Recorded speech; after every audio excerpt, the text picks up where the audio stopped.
अस्सलाम वालेकुम। इस वक्त हम मौजूद हैं डी चौक के मुकाम पर, जहां इस वक्त अली अमीन गंडापुर साहब का काफिला पहुंच चुका है। आप लोग देख सकते हैं कितना बड़ा काफिला है, कहां तक गाड़ियां ही गाड़ियां नजर आ रही हैं और कारकुनान ही कारकुनान नजर आ रहे हैं। अगर मेरा कैमरा मैन आपको राउंड अबाउट सब दिखा सके, नीचे की जानब किस तरह वर्कर बैठे हुए हैं और पीछे गाड़ियों की कितनी बड़ी तादाद है। ये सिचुएशन है इस वक्त डी चौक की, जहां अली अमीन गंडापुर साहब का काफिला पहुंच चुका है। हत्ता के अली अमीन गंडापुर साहब को अरेस्ट कर लिया गया है, लेकिन उसके बावजूद भी यहाँ पर बहुत बड़ी तादाद कारकुनान की पहुंच चुकी है। इनके हौसले बस नहीं हो रहे। ये लोग कह रहे हैं कि हम डी चौक जाएंगे, हर सूरत जाएंगे।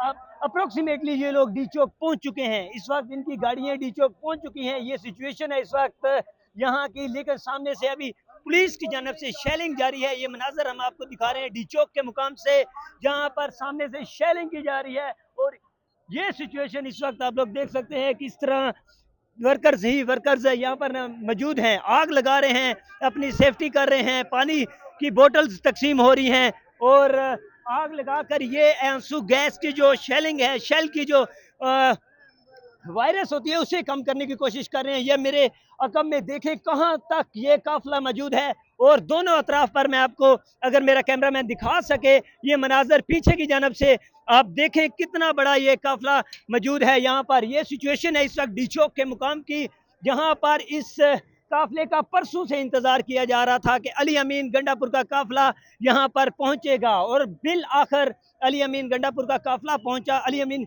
गंडापुर को यहाँ पर बुलाया गया कि उनके साथ मुज़ाकरात करेंगे, उन्हें केपी हाउस में बुलाया गया, बिल आखिर उनको अरेस्ट कर लिया गया। ये सिचुएशन है इस वक्त आपके सामने है मनाजर, लाखों की तादाद में यहाँ पर लोग मौजूद हैं। हत्ता कि रावलपिंडी की जो क्राउड है उसे अभी तक रोका हुआ है पंजाब पुलिस ने। जो इतलात आई हैं उसके मुताबिक अगर वो क्राउड आ जाता है तो फिर ये और पोटेंशियल के साथ आगे बढ़ेंगे। इस वक्त एक बड़ी तादाद अली अमीन गंडापुर के काफिले के साथ यहाँ पर पहुंची है और लाखों की तादाद में लोग हैं, अपनी सेफ्टी के लिए आग जला रहे हैं ताकि शेल की जो वायरस है वो कम हो सके। लेकिन पुलिस सामने से शेलिंग कर रही है। ये सिचुएशन है इस वक्त, शेल चलाए जा रहे हैं पुलिस की जानब से और वर्कर्स का कहना यह है कि अभी फायर भी किए जा रहे हैं उनके ऊपर। तो ये सिचुएशन है, लाखों की तादाद में गाड़ियां हैं, अली अमीन गंडापुर साहब अरेस्ट हैं, लेकिन यहाँ पर वर्कर्स मौजूद हैं। सिचुएशन देख सकते हैं आप लोग, ये मनाजर हैं इस वक्त डी चौक के। तो नाजरीन, मजीद आपको अपडेट करते रहेंगे। बहुत शुक्रिया। 3 मिनट की हुई है।